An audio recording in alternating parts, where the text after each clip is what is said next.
My name's Mark Kalahele. I'm Hawaiian. I make 58 in a couple of months.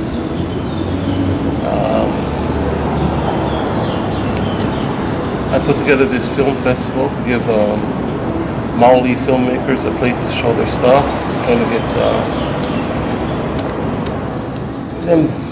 Trying to get people that to at least tell our stories in our own voice. It's kind of like what Kumukugo is about. I'm a board member here. Telling the stories, telling the way we feel it, the way we want to express it. And there's a long history of misinformation from other people telling our stories. So, what better we just tell our own, right? I don't know. May I ask, when you first realized that something was wrong with the picture that you were painted or educated with?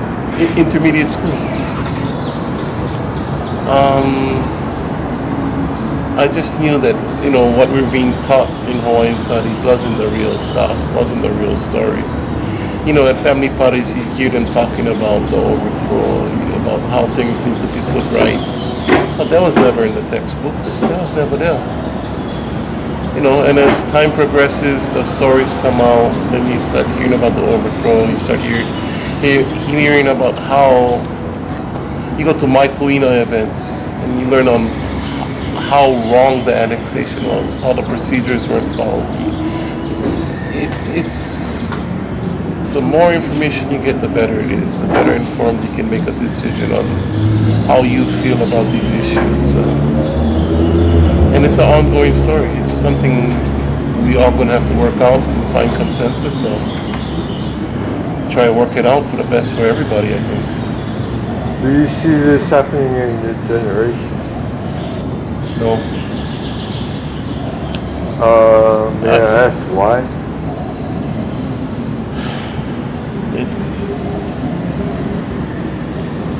I'm optimistic. The kids coming out of school now, they know the story. They know the issues. Like when I was in high school and middle school, I couldn't assimilate into popular culture because I knew something wasn't right. They understand, they know something is not right. They're not happy about it. They know something gotta be done. And I think people gotta find the common ground for it to move forward, and I think that's the direction we gotta head for. We gotta find the way forward. And I think they're gonna be the generation to do it. Do you think you're helping that with this theater? I think, this theater has been around for 42 years. Now, 40-something years ago, who was telling the real stories? Who was telling stories about Hawaii? Not many people. With our own voice, there wasn't something that was happening. Guys like Kumukugo, Bamboo Ridge, and everything that came after that, it's all moving in that direction. So, yes, I think Kumukugo helps. I think everybody helps. I think everything that moves the consciousness forward helps. And that's another reason I'm more optimistic that it's happening in our kids' generation.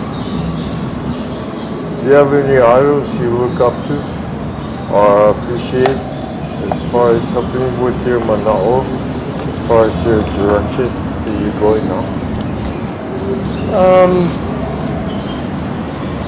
There's so many.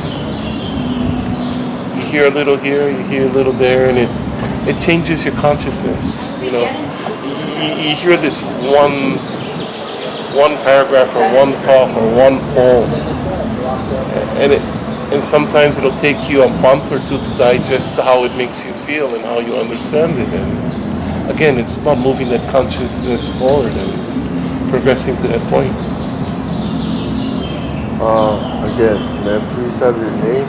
If anybody else would like to have any questions, Is there any way they can reach you? Sure. My name is Mark Kalahele. Email mk808@aol.com. I'm an old guy. I'm still on the America Online. Sorry, but it works. Okay, not just culturally and politically, right? But it's so relevant, and these stories are so rich. The mainstream is not picking this stuff up, you know. And what some of the stuff Keanu has done, just in the past 13, 14, 20 years even, but just in this decade, some of the most relevant, you know, confrontation to the legal, you know, questioning the jurisdiction of the United States in Hawaii. This one guy has been like out there on the front of that, you know. So thank you for saying that. But yes, of course, we should talk I'll come and talk to you. I'm just gonna. Kel and I differ in that I'm not a filmmaker. I'm actually a historian, Hawaiian mom, fighting educator. It's what I am. We've worked together for 20 years, and I lost the junk. You don't know what junk in a pole is. What is that called anywhere else? Rock, paper, scissors. Rock, paper, scissors. Rock, paper, scissors. I lost. So I did the film. Maybe it's as simple as that. I didn't ever intend to be a filmmaker. I intended to change the history that's being taught, because for very selfish motives, it's wrong what my children are learning. It's wrong what my grandchildren are learning. It was wrong what I learned. So we come at it from different perspectives. So this whole But education is the secret. That The is target step is the forward. educational institutions. The Yeah. target are the people who teach my children. That's the target. And then everything trickles down from that. The people who make the decisions of what the teachers can teach, the ones who make the rules of what the teachers can teach. The families who don't want to acknowledge their Hawaiian. They don't want to acknowledge their history, so they don't want to teach it, so they grab this other culture. I mean, that's the target areas. But as far as distribution, and I don't know any of it. It hasn't been promoted, it's not being, but it is in the schools. And that's what's important. That's It's it. been purposely, weighted out. Well, there you go. Okay. I didn't hear what you I didn't know said. that everybody. I think that has been perfectly weighted out. Okay, You have a question? Yeah, my frustration is there's so many splinter groups, there's so many people moving in so many different directions. I grew up in rural housing, and my generation, the emphasis on Hawaiian culture wasn't, you gotta be Hawaii kind, because you gotta make money. The emphasis wasn't on going to Kamehameha school, it was St. Louis, it was different. I was brought up different. Loving mom, but maybe the wrong intentions. But so what? Now I can try to learn. And as I try to delve into this, I find that there's so many, different groups. This guy wants this one, this. How can they all get together? To me, if you can unite the Hawaiian peoples, we can, be a very powerful force. Look at for politically. I mean, my God, what's the percentage of the Hawaiians that are voting? Granted, I recognize that there were some comments in saying maybe we got to get out of that system, that we're in. I mean, look at the health system that we have here. With the Hawaiians that are so, they got all diabetes, hypertension, and to me, I don't know what your views are about OHA and these organizations that we have out there, but gotta start someplace. Gotta try to unite the groups, I guess. And I guess that's my frustration. I see this, I get angry. I'm very, very frustrated, but there seems so many different directions, so many different groups. I don't know what the solution. Keanu, Thank you for putting a name on it. Okay, so it was fun. I was watching Noho Hewa because Kiala last minute asked me to get on because people weren't answering the questions regarding treaties, and so she wanted to. So I looked like I was angry, right? Okay, I was actually angry at Kiala because she kept one more time. Like, so I'm not an angry guy, but when you put it in the context, everybody they're all screaming. I'm like, that wasn't me. I I was just there to provide some clarity. So I just wanted to set that record. So, okay, I'm a retired captain from the Army. Okay, I was in for 10 years, field artillery. My background is analysis of intel before you develop a battle plan. Okay. What I uncovered was we are operating today on assumptions. Everything's an assumption. In the Army, I remember a colonel once told me, Lieutenant, never assume. Assume you make an ass out of you and me. Okay? If you don't know, admit you don't know and go find out. So when you're asked a question, you don't make it up. You say, sir, I'll get back to you with that information. That's how I was trained. Okay? But I also was raised as a Hawaiian. I went to Kamehameha. I'm not a flag waving kind of guy. I just joined the military because my uncles were in the military. And I went to a military college after Kamehameha. But what it did was it got me to think about things in a different way. Okay. Now, one thing that I've learned that I apply is that the practical value of history is that it's a film of the past run through the projector of today onto the screen of tomorrow. That film never changes, but your projector got to get updated. Once your projector is updated, you process the film, now you see something you didn't see before. What you saw up here was frustration, okay? Not answers, okay? And that's important. When you have frustrations, that means in the Army you would say, stand down, back up, after action review. It ain't working. Reanalyze, okay? Get more information. So that's what I've done. Now, I right now have a PhD in political science. I specialize in international law, U.S. constitutional law, and Hawaiian law. That's my area, okay? And my specialty covers Hawaii's legal and political history from Kamehameha I till today. And it presents a very different view than what we thought. Very different. And it's currently being taught. So when my cousin was speaking about education, she and I were contracted by Pu'a Foundation to provide teaching resources so that it could be used in school, not to teach political history that includes politics and law. That's different, okay? So you don't pick a side, you don't pick an angle. You just say from the lens of law, here's what happened. And 2011 came out? 2012. It's now required reading. So the script that you saw, that's only taking it up to when occupation began in 1898. That's not the full movie. My cousin actually created chapters to match, videos to match each chapter. And it comes with an accompanying DVD. That's what's used in the classrooms. It comes with PowerPoint presentations. It comes with sample tests. You know, it's curriculum based, okay? And we've gotten some pretty unreal responses from teachers. In fact, this Thursday I'm going to the DOE to teach 45 teachers how to teach it. In June we have a workshop, professional workshop for teachers. It's now becoming the book to teach in the schools. In the history, Hawaiian history. Yes, yeah, Hawaiian history. And what it does is it includes not just natives, like you saw in the film, Chinese. There's a lot of people in Hawaii that were non-native, and they're also part of the kingdom, they're part of the country. So when you bring in that lens, it opens the door. Now, when you start to understand what happened, then you know what you gotta do. Okay.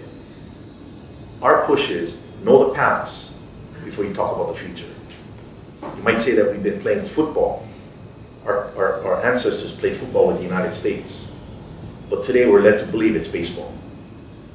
So we're using baseball rules to explain a football game. You gotta learn football rules.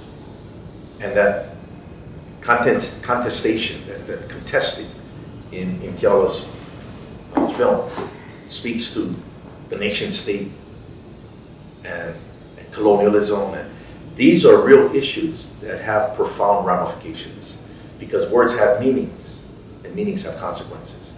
So I won't say or use kidnapping and adoption in the same sentence. They're separate. Yeah. One is kidnapping, one is adoption. If you're adopted, you want to terminate your adoption, you annul the adoption papers. If you're kidnapped, there are no adoption papers. You don't annul anything. One is criminal, one is civil. So there's these paradigms that are completely separate. Instead of jumping today to figure out what we should do, we need to have a better understanding of what actually happened. Now, I sit on 4 doctoral committees at the University of Hawaii, geography and political science. The research that is coming out now is mind-blowing. And it's taken off from what I've been accused of starting. And all it is, just ask the right questions. Don't blame.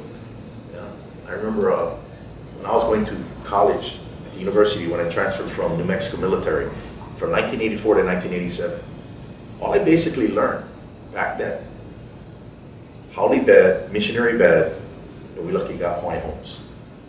Very simplistic view of history. But I never saw any original documents in the classes I took at the university. I heard a lot of rhetoric. I parroted what was told to me. I started arguing with my dad about why he didn't stop the Haulies from taking over. Like my dad had anything to do with it. He's a supervisor at Hawaiian Tel. But I'm just venting, because I'm young. I was 19, 20 years old, just venting. I had no baseline. I didn't learn this at Kamehameha. And at Kamehameha, we didn't have to prove it was Hawaiian. What is Hawaiian? It's a big deal. Now when I get to UH, it's almost like I gotta prove I'm Hawaiian. How much Hawaiian you? It was I love what Willie said in the film. Yeah, I was actually the only one in the audience laughing. I felt funny about that. So when I'm sharing this with my How dad, about you when I filmed that? and my dad and them, my parents were very excited I was in college because we're cousins. My family, I was going to be the first family member to get a degree. And I was getting that degree, and my dad, he and I got into an argument. And he tells me back in 1986, he says, Kim, I thought you went to school to get educated and not come home and argue with us. And that floored me. It's like, what's happening to me? I'm a commissioned officer. I'm not branch qualified yet. Gotta wait till I get my bachelor's degree. I'm like, man, this is how you get relieved of your command. He says, I'm becoming an officer. I'm becoming emotionally unstable. And I'm Pot Howley.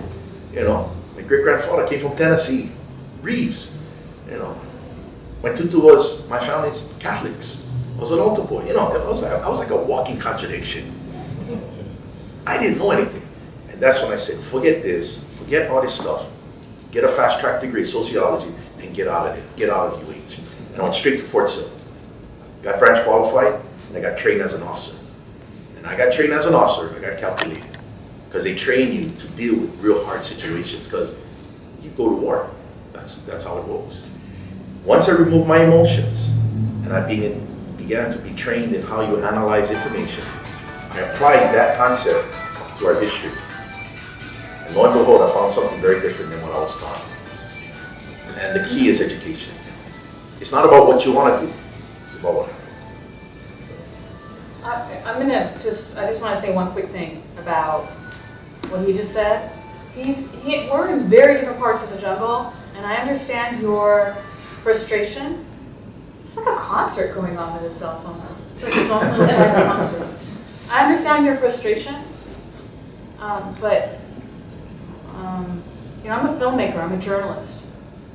He's coming from a political science background and from a military training background. I have an MFA in filmmaking. I knew exactly what I needed to get out of him when I was trying to get that interview. It wasn't just information, because that's just not interesting film. I needed to get... She doesn't look good, we all work. I had no choice. And I had to do that with literally every academic person I interviewed. It was like pulling teeth. And it was like they were pulling my teeth. It felt like that. It was really painful. Because they all got mad at me. And the challenge as a filmmaker was how to get performances from these guys who know what they're talking about. You know what, this is so true. It's bitter. But they knew what they're talking. These are experts, okay? The people you see in this film are experts. But they are not interesting people to interview on camera. And I had to go back several times without most of them. Because... No, but you know what? You guys saw me in college film. I'm just saying the facts. Yeah. Giving you the facts, and I'm like, give me the facts with some emotion. Okay? People are going to see this in a movie. No, I can speak to that, because I actually interviewed him for about an hour and a half. He's in the thing for about a minute. Because he doesn't have... I interviewed him for 3 hours, for like 3 minutes. No, that's just... the reason I'm saying this now isn't just to say, well, I'm a filmmaker, and so I'm looking to get a certain thing. What they're saying in the film is true. But when one is trying to make a certain kind of movie that already is missing really important parts, like a protagonist, for instance, there's no protagonist in my film. No filmmaker would ever set out in their right mind to make a film without a protagonist. It just ended up that I had to deal with that because I was doing something that's a hybrid of journalism and filmmaking. So it's an emotional experience. You're supposed to feel emotional. You're supposed to feel frustrated. You're supposed to feel as unsettled by that information as I am. Wasn't your protagonist the United States of America? No, because I would have interviewed somebody representing the United States of America. And I would have said, here's the United States of America. No, I actually started off with 2 protagonists. And I filmed them for 2 years. 2 demilitarization activists. And 2 years into it, I had to just move on without them because I couldn't get anything out of them that I needed to make an actual movie. So I'm just saying it's complicated.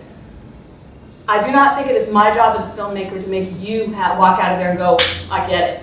You know, Keanu has a different thing. He's educating. They're educating with this film, and they're trying to give you a certain kind of knowledge for you to make different decisions with. Something like Noho Hewa, I'm trying to get you to see the links between homelessness, federal recognition, militarism, overthrow. I'm trying to pull together some really complicated, real things so that you understand that they're connected. Desecration and what's happening to our Evi and our sacred sites isn't just critical to that story that you just saw, but to our well-being as a people. Whether or not we'll be able to survive here. If everything that's holy to us is desecrated, what does that mean? So it's complicated, and I would just ask you to understand that and to think about that. Can I just, before I wanted to speak to your question, because the question you asked was, when is everybody going to get together? Yeah. When are we going to unify? That was your question. And I kind of want to pose a question back. Must we? Do we all need to look alike? Do we all need to think alike? Must we all agree on the same thing? Or do we have to have a general understanding of what it is? I think that's more important than that we agree on if we're going to chant, if we're going to read from a poem, or if we're going to lie down and sleep. I mean, you know what I mean? I think that's part of the problem, is that we have been made to believe that until we all agree and say the same thing, we're never going to get anywhere. That's part of the problem, because we don't need to. We all have the stories of what happened to our kupuna, blah, blah, blah. Each of us have this. But is that important, or is it more important to know the path our kupuna traveled and where that took them, and then where our place in it is, and then what do we do for our children? I think that's more important, just to address that. And I'd like to expand on that, in that, everybody has different kuleanas. So it would look like, we're all going in different directions. And we have different kuleanas, but we're all after the same thing.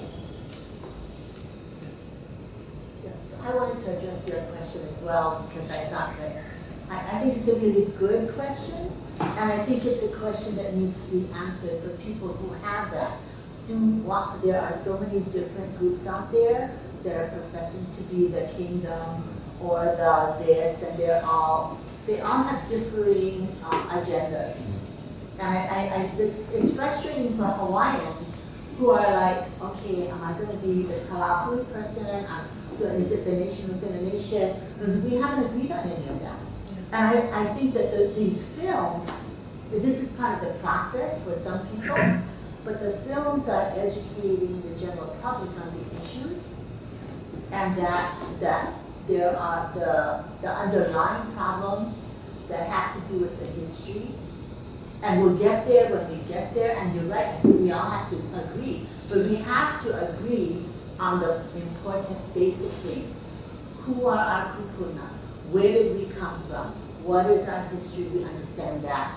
It has nothing to do with the political status. Mm-hmm. We really have to, we are Hawaiians, this is our history, this is our language, this is our cultural practice.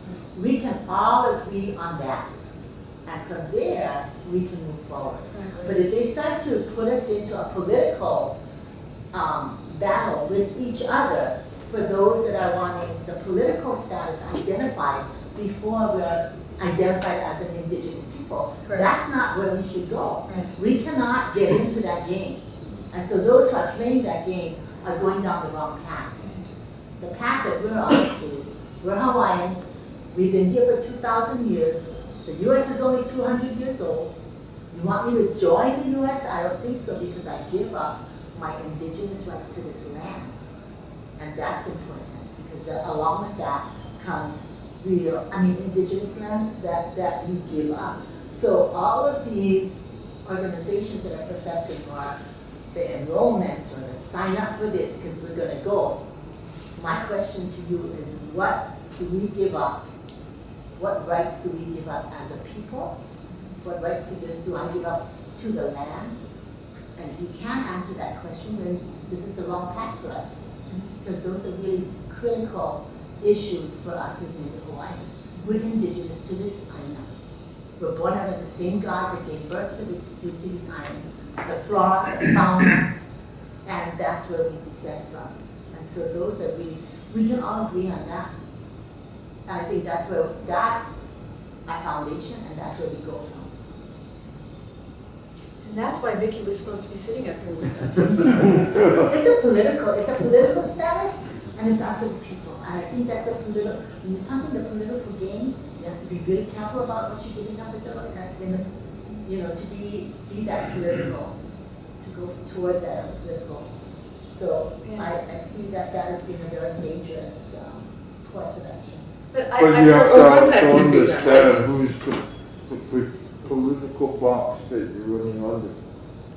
Because if you look at the use of slaves, they have so many different, you have the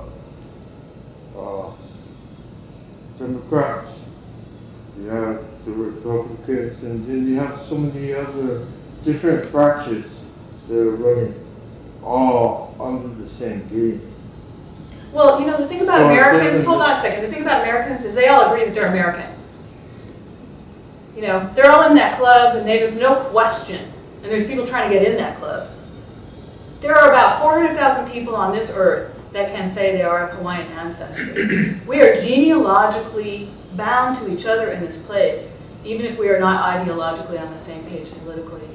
And it's a spiritual, this is one thing that's frustrating about covering Hawaiian anything in terms of stories, but it's also something that gives me incredible aloha for my people, I guess, and a kind of pride, is that whatever state we're in, Hawaiians for the most part, certainly Hawaiians who live in Hawaii, we're in a spiritual reality. We have a spiritual reality that we live with 24/7. And it applies to every single issue of every single thing that might come up to us every day. That is a beautiful thing. It is at times a burden, but it is a beautiful thing to be able to know that you're belonging in that way, because that's a spiritual kind of grounding that we have that other people struggle with. I think Vicky's trying to say something. Yeah, I think the other thing is that we can all say we're Hawaiian, and we have an ancestral land that we come from. We're the only people in the universe that can claim Hawaii as our ancestral land. And if you're Hawaiian, you're living wherever, this is your ancestral land. The United States has no ancestral land. They don't have roots to that land. Those lands belong to the Native Americans. And so, we're really, if we can stick to what we know to be the truth and what we all agree on. We're Native Hawaiians, we're born out of these islands, these are our ancestral lands, this is our language, this is our cultural practice, and we move from there. So That's to the be truth. honest, Everything outside of that is irrelevant. And that's where I think if people will start from there, you will then be able to muster up a larger group of people that will start there. The political stuff, you decide way later. You decide who you want to elect afterwards. Who wants to run this? Who wants to do that? That's not something where we should start. And that's where all of these, sign up for here, put your name down, starting at the top of this, or I think it's at the bottom. It doesn't make sense to me. So anyway, I think that's why.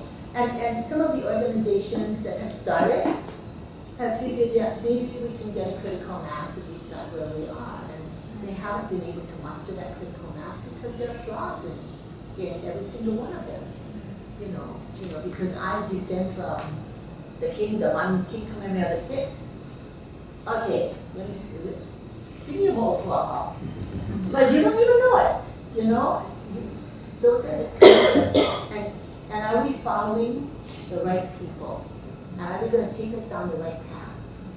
So I think those are, nobody's been able to get a critical mass of people to follow because of that. But are you saying we need to have critical mass to follow? No, I'm not saying that. I'm just saying I know who I am, I know what my rights are, and I follow more with that. Right. But if you're looking at pulling our people together to make a difference and to make some changes in this system, Yeah, see You know, there, that's where if we you're go. making changes in the system, then It's we're in going the to start being system. Hawaiians and all working together.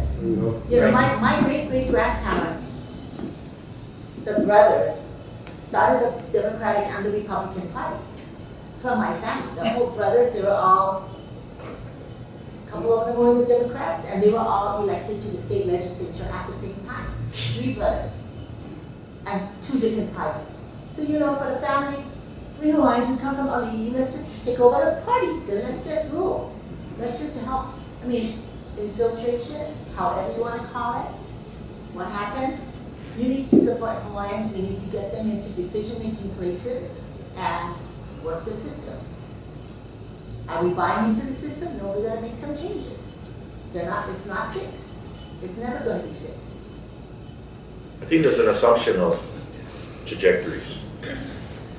We're assuming that what you know today and what you hear today, there's a genealogy that goes directly to the kingdom, through the kingdom, the law, all the way past. It's not true. You actually have what we know today. Let me give you an example. And I was sharing this with Mike earlier. Mike and I went to Kamehameha. First thing we said, we didn't learn this at Kamehameha. My great-grandparents, Mike Tutu's parents, one in particular was born in 1880. That means he was 13 years old in 1893. He was 18 years old when Hawaii got seized. All he knew was a country called the Hawaiian Kingdom. He didn't travel to America like how we travel. Yeah. He was from Napopo. Okay. How come I know nothing about my great-grandparents? Nothing. I really don't. I know nothing about the Hawaiian Kingdom. We're not talking ancient history. We're not going back to the days of Liloa, 14th century, 15th century. We're talking right around the corner. Okay. How come? That was a burning question for me. And then why is it that I'm learning things about the 1890s in college? And then I found out it's wrong anyway. But I didn't know that. What is now being uncovered is that the records show in the newspapers everywhere in the 1900s, they knew Hawaii was not a part of the United States. No, it's in the newspapers, actually in English too. They knew Hawaii is not part of the United States, they said you need a treaty. And a joint resolution didn't annex anything. That's how it was. How is it then, could they remove that from that generation where I have no clue of what they thought or what they knew? Not thought, what they knew. Then we found it. 1906, these individuals in the territorial government who were Lauren Thurston and all, what we know as the Big Five, were in control of government. And what they did was they hit the children. And they came up in 1906, a pamphlet called Patriotic Exercises to be used in the public schools. And it gives 3 programs that each school can pick one. And they basically indoctrinate, will begin to indoctrinate the children. And it includes patriotic songs from the United States. Everything about George Washington. That's all it is, nothing about Hawaii. And they have to pick one of 3. Now, I'm looking at this, here's the plan. I don't want to see that plan carried out. Now, I know it was carried out because by the mere fact I didn't know. So I'm the evidence of that indoctrination. One of my doctoral students uncovered a magazine from New York, Harper's Weekly magazine.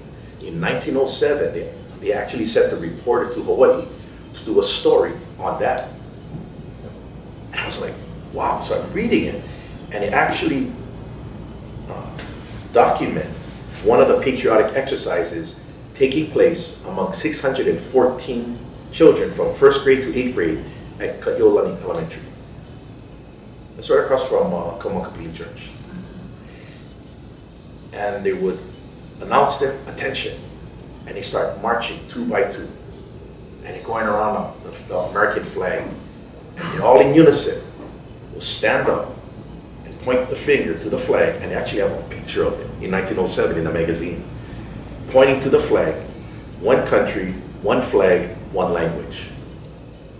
You speak Hawaiian, you get hit. But it wasn't just Hawaiian. You speak Chinese, you get hit. You speak Japanese, everything was English. That's where the indoctrination started. Now imagine you're a parent watching your son or your daughter going to school, because I'm a parent. My 2 boys in college already. Me knowing Hawaii's not part of the United States. This is our country, and watching your children go through indoctrination, and you can't do anything, they're held hostage. Because what are you going to do? Pull them out of school? No education, no job. It's called gotta play. It's called survival.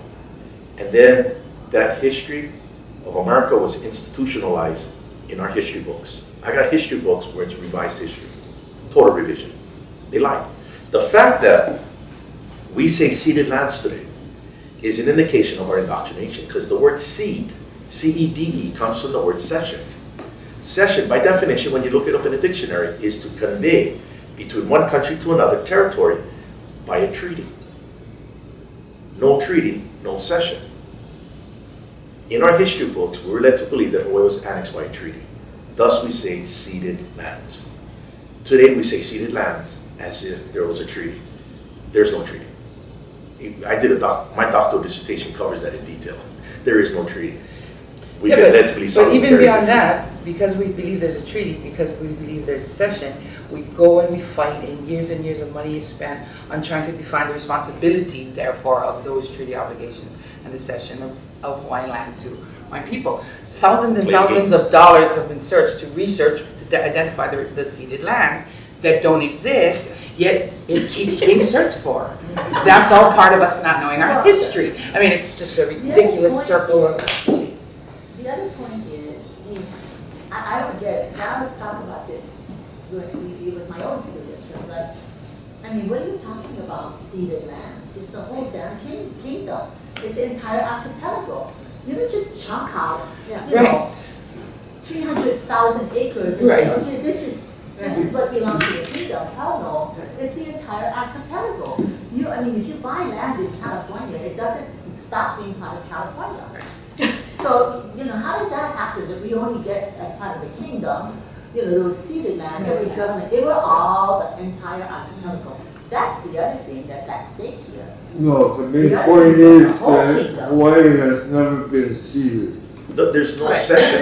There's no never connection. been ceded. So It's become we irrelevant. gotta get out of that brainwashed mode and continue on. No, but we need to, before we can get out of a brainwash to mode, bring we need to clarity understand to what it. was the That's brainwash. point. You know, before you Can I can, say something? You talked about indoctrination between starting in 1900 to 1959. It took 59 years to get statehood, right? Statehood. During that period, there was a big movement on the part of the local politicians, being the Big Five mainly, to try to convince Congress to vote for statehood, right? To the whole statehood movement. And during the course of that time, numerous films were made. Filmmakers came here and filmed us, the culture and history of Hawaii, with kids, just like you say. They went into the schools, and you have waving the flag and Pledge of Allegiance, and here are the happy workers, plantation laborers in the fields, happy pineapple pickers and sugar plantation laborers, and all that whole spiel.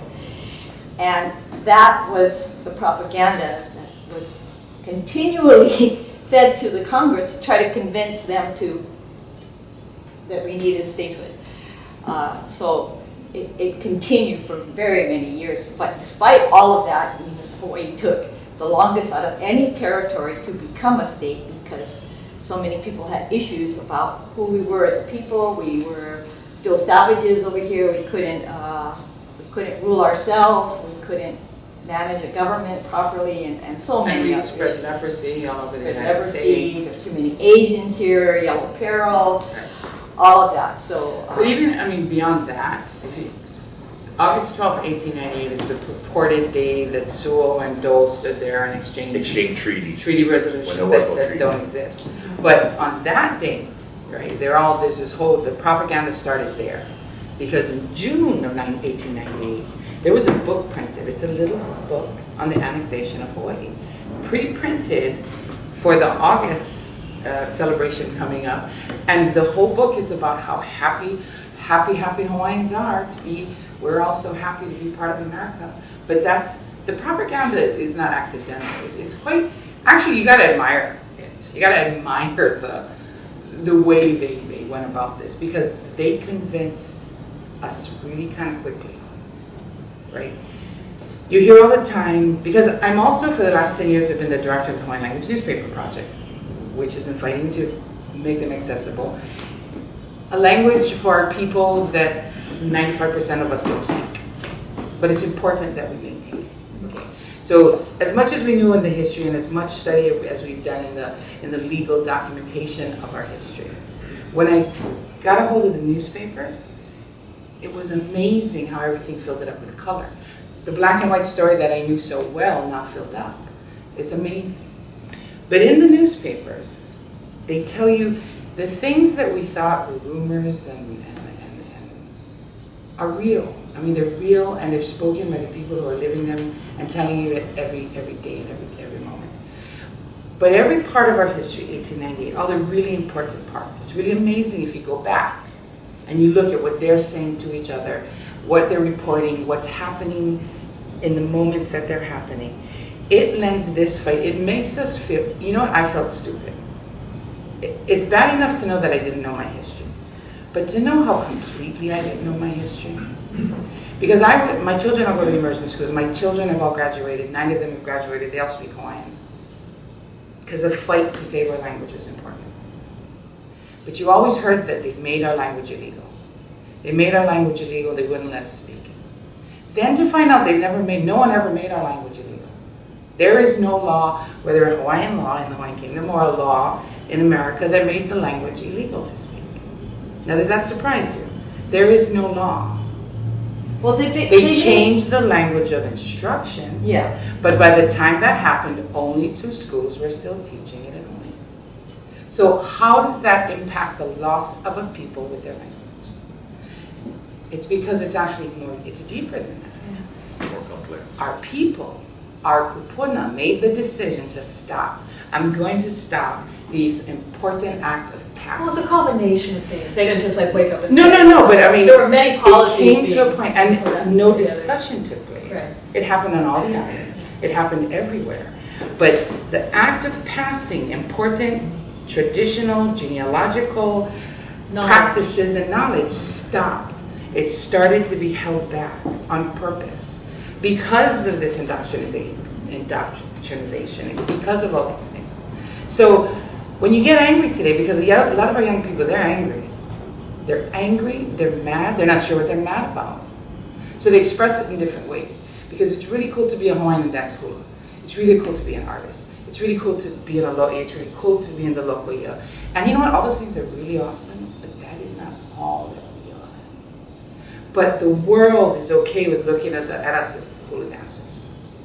Mary Monarch represents us more than anything else does. And I just think it's time. It's really time that we all kind of take a step back, breathe for a minute, and really look at what's important for us. We have to know who we are because it's important to know our history. So we can know it, so we can teach our children, but if the simple act of living it and walking it, will speak stronger than standing on a street corner and holding a flag or yelling and screaming at anything. The simple act that I am a Hawaiian subject, period. I've never been, never will be, never have been an American, period. I live my life that way because it is a fact. And you just do it. You just do it. because it is. I'm sorry. You do have to marry monarch, but in order to be a participant of the married monarch, you have to be an American citizen. What? Never heard of that. Why would that be? Japanese come? Nikki, No, clarify. they did. They made a law. I can't. Who made it a law? The Mary Marnick Festival people? Yeah. Do you know about that? Nikki knows it. Okay, go ahead. Absolutely, I do. There was a push from, I will not name,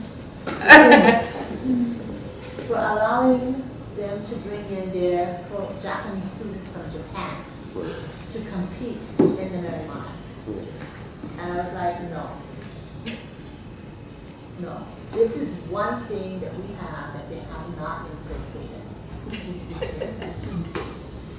And so there were, in order to not allow that, because people wanted to bring not just a few students, their whole school. They do that at Kamehameha Day competition. They've taken over that competition. They have tried to do that at Kunstler Festival. I'm happily still involved with Kunstler Festival. But in the rules, you cannot have more than 1 or 2 Japanese nationals dancing in your Per halau. halau. And the Miss Aloha hula has to be a resident of the U.S. Not a citizen, a resident. Why should they be a resident? Because we have Hawaiians that are coming in with their schools from California. And why should they be to going? participate. No, Because they want if to. this is They Hawaii, want to. No, but they're Hawaiian and they Why- want to participate. then why exclude Japan? Because they're Japanese nationals that are wanting to dance. Well, what differentiates them from Japan and America? I have a problem with that. Okay, Okay? two I foreign don't have a problem countries. with Hawaiians. I don't have a problem with Hawaiians from Two over foreign there. countries. Yeah. Well, I think what she was trying to be accomplished by making that rule, dealing with the oppressive, occupied. No, I know, I'm just saying, but what trying to be accomplished is, this is a Hawaiian hula festival, and That's the what- 600,000 Japanese, No, but hold on a second, let me finish my sentence. Cool. The 600,000 Japanese people who are dancing hula right now in Japan, They love they it should and go ahead and appreciate keep our doing it. mana'o They should and go our ahead and keep culture. doing No, that. I disagree with you. Why do they dance it? They want to own it.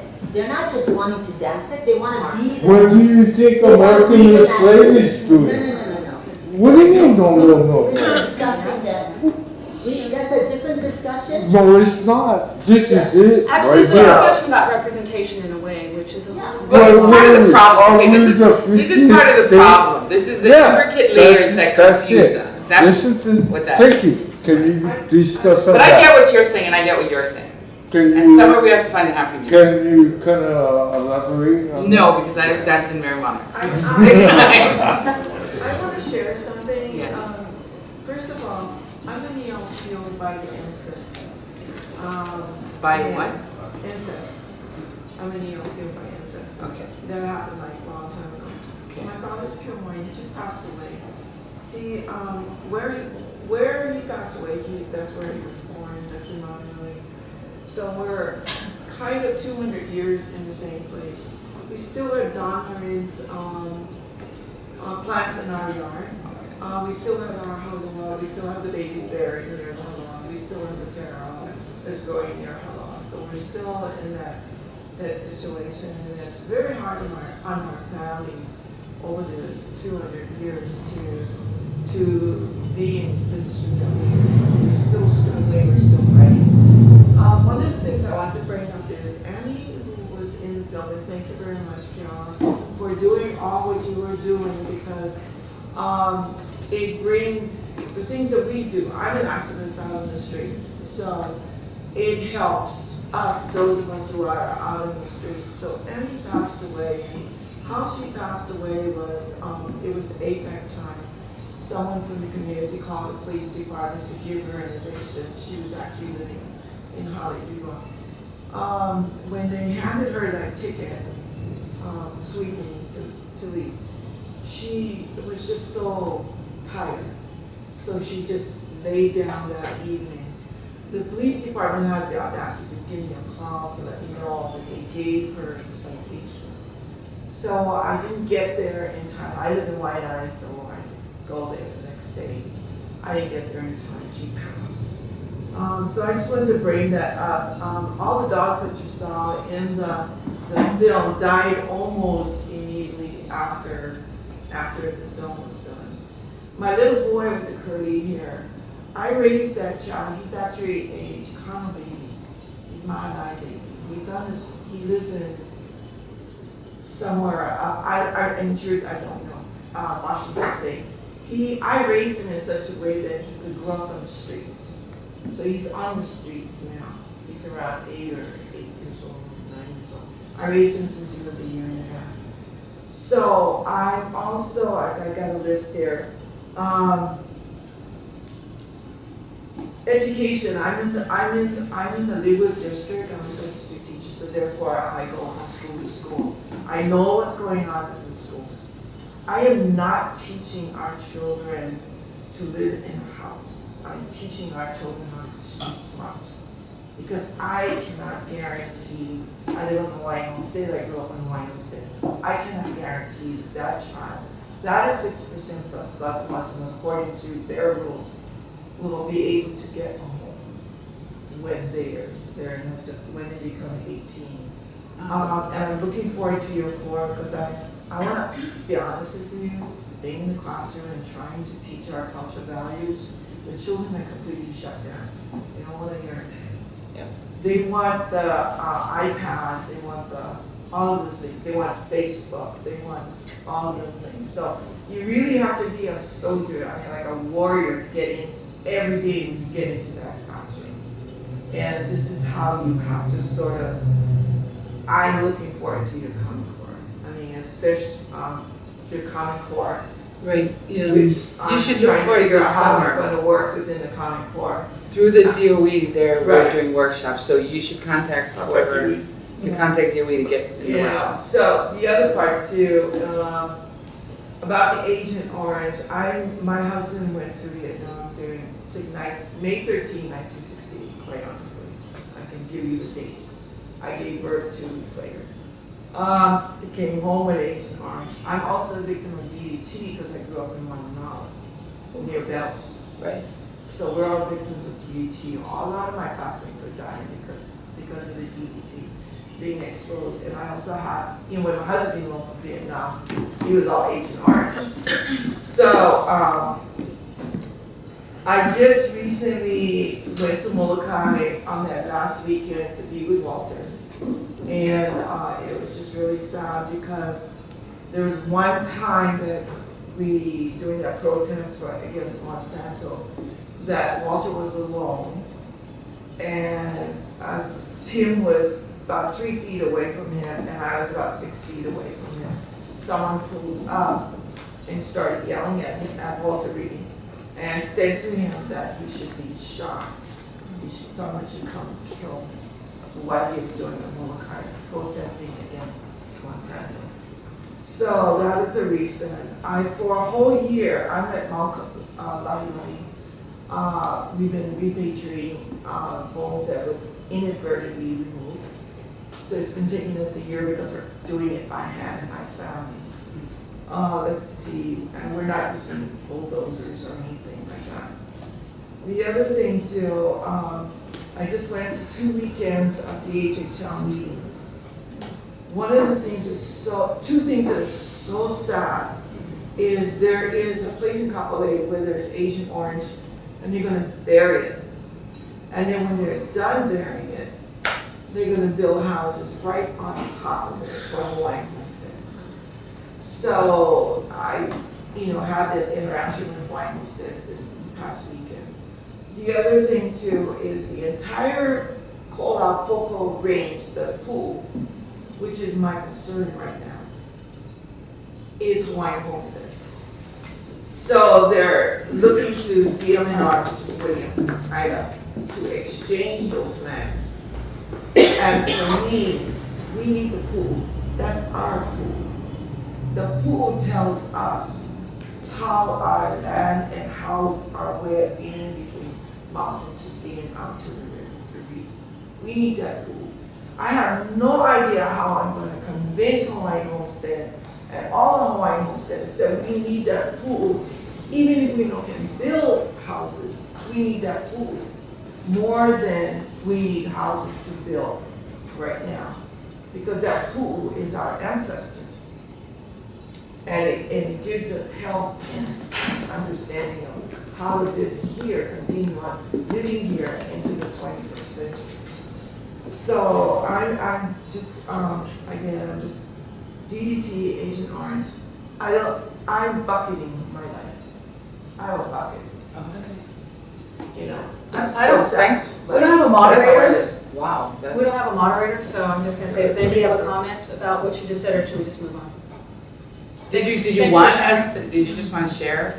I wanted to share where that film and it was, you know, It gives so some well done, follow-up, I think. yeah. Kelly for doing it, because it gives myself to get on the streets. I feed homeless twice a week. I'm down to deoccupy. I'm working on the streets with the young people that have parents that are well done, but yet they're at deoccupying, getting arrested and doing everything they can to work. I think one of the ways is to come out, like you're doing now, come out and, you know, just educating the community, the public, maybe someone can help you with that. That's grassroots, that's how a lot of us got our issues out in the first place. But their mentality is so assimilated, Yep. I don't have the rhetoric, I don't have the ideology. But that, you know, that's the start. That's how you know, like when you have your meeting with DHHL, take Pono with you, film the whole thing, you know, bring it out in public. Oh, you're gonna have to do that with DLNI as well. We had to do that with William Myler. We had to like put him out right there on the news. You know. Well, Pono is trying to clean the fucking crap. Yeah. And then I seen Isla from barking up against Wakua when the atrocities were being done, and then sitting on the other side of the steps. So we did new one. I think this gentleman down here had a question. Oh, yeah. I don't know if it's a question, this is a topic of discussion. I hear all this talk about what went on historically, and brings about something I think people should consider is an anthropological perspective of the destruction of money to the Pacific Islands. And I think that's where a lot of the culture is lost, and the need for the English language for business. I've seen it globally. I've lived in over 10 countries. And I also learned about that specifically in anthropology class at HPU. That it's happened in Guam. It's happening all over. Yeah. You see, you know Redhead Cruz? If you look into her, she will like the news. Definitely. She will continue to speak. But this is what it's all about. This is how we're being desecrated. So this through their corporate so-called. This introduction with the trade of money, talk about the frustration of preserving Hawaiian culture, and through all that, and then it makes me wonder what was the alternative. What's the alternative to capitalism? Yeah. The introduction of with the C, capitalism. Because there's a global, right now there's actually a global village, and it's happening more so now. The internet, trade, money, and then all these wars and everything going on. There's global communication and global village. What's the alternative to money being introduced to Hawaii? What do you mean the alternative? It's already here. Yeah, it's already been introduced. Hypothetical. One from here, instead of from here. One from what you know is right.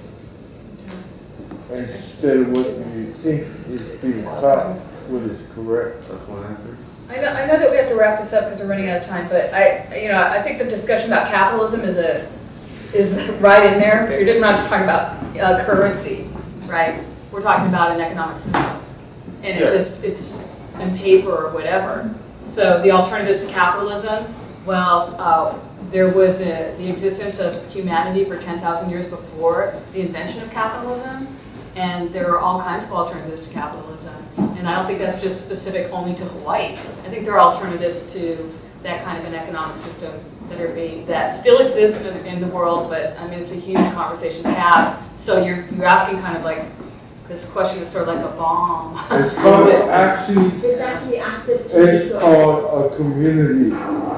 It's called people How we deal with our working with resources. each other, Right. I think for each other, I about think each it's other. important educationally, so that we can be wise to I hear what you're saying. sustainability of food Yes. supply. Consider other Again, ways to it goes sustain back to life. community. You look at our consumption of oil in Hawaii, it's ridiculous. Well, that's been imposed on us, and that's one of the things that's wonderful about Molokai. If you look at those guys over there, that's one of the places in Hawaii where a lot of what they live on there is what they hunt and fish. So they're fighting for their ability to sustain life there. It's not just about taking on Monsanto or Lau Point. That is how they live there. That's one of the places in Hawaii where that's still the way life is. So recreating a life that's sustainable. You can't read it that way. Right now, they're being desecrated massive. I know by they are. Monsanto. I know they are. I'm not And saying they it's- aren't. I'm saying what I'm trying to say is that's one place where people still live lives that are they're still sustaining themselves through hunting and fishing and other things. They're not. complete. Hold on a second. They're not completely dependent on You going to the got half of the supermarket. population that's being employed by Monsanto. It's a Yeah, but it corporate just greed. switched from Molokai Ranch to Monsanto. It just Yeah. happened. Exactly. It's just happening now. Yeah. So They what I'm changed the sustainability to corporate greed. So what I'm trying to say is that that's not new to us Yeah. in Hawaii, like sustaining life without capitalism. Well, with this whole introduction of money, I'm part Native American, and the concept of ownership of land came about as a new thing historically, right? It came with all this introduction of money and societies and the increase in population, start putting up borders and lines and owning land. But I think educationally it's so important to think about the use of the land here in Hawaii as we go on to be sustainable. We're not going to always have necessarily as much fuel as we do. Or if you really break it down, you go to the supermarket and you buy a bag of groceries. How many you buy a bag of groceries from Safeway full of strawberries. It's packed in plastic. It's shipped in air-conditioned containers from California.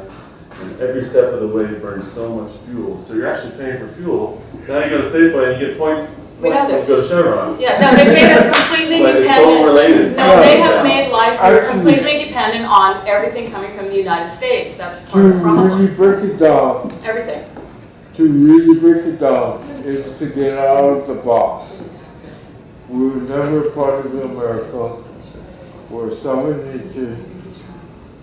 We've always been. And our sovereignty was based on stewardship of our island, of our future, and our future generations. I'm sorry, but we're getting off point. And this is about the art and the film and the discussion. And I want to thank the filmmakers. Thank you. And thank you for all for coming. I don't want to end the discussion because the discussion has to happen. It has to end here. Because Pick it up somewhere else. yes, Right. we got this. Right. Thank you all for coming. Thank you for coming to Kumukua. Thank you for supporting the film festival. Thank Hope you. I see you all next year. If you're making films, contact us. It's always hard to find films. No as I kick this flows in my verse to oppose all the idiots who insist it's simply how it goes. Back in 1893, the year was military dethroned, and in prison, Makwilili or Okalani. All of these problems, way in my brain. I know, I go insane. Way in my brain, feeling the pain. Cause in 1997, ain't a damn thing changed. No, I ain't no cry. No, I ain't no cry. No, I ain't no cry.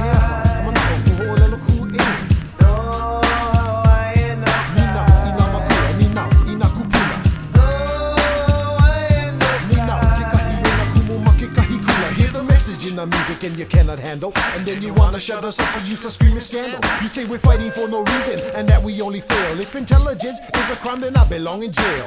No more watching the world go by, my friend. Somebody gonna die if I see my tutu cry again. Hawaiian man, Hawaiian land. I rap there for I am, and if you ask me why I rap Hawaiian, then I tell you cause I can. You cannot understand, so you start dissing. The last person that tried to shut me up is still missing. This is the land, so tell me why must we pay rent? If I happen to ignore you, it's because you're ignorant. Pidgin is the dialect that I select when I talk. Ikia oike o little Hawaii, but tell me, can you walk the walk? You say library, I say library. I tell you why I call it the library, cause that's where they bury all the lies you can't believe. Everything you read, the words of our kupuna is all you really need, and then you tell me that I'm arrogant because I call you ignorant. When it's apparent that you're blaming me for your stupidity, when you should blame your parents. Pilgrims, that's the way it is, not prejudice, I'm just telling it like it is. My words upset your belly just like indigestion. To snap or not to snap, that is my question.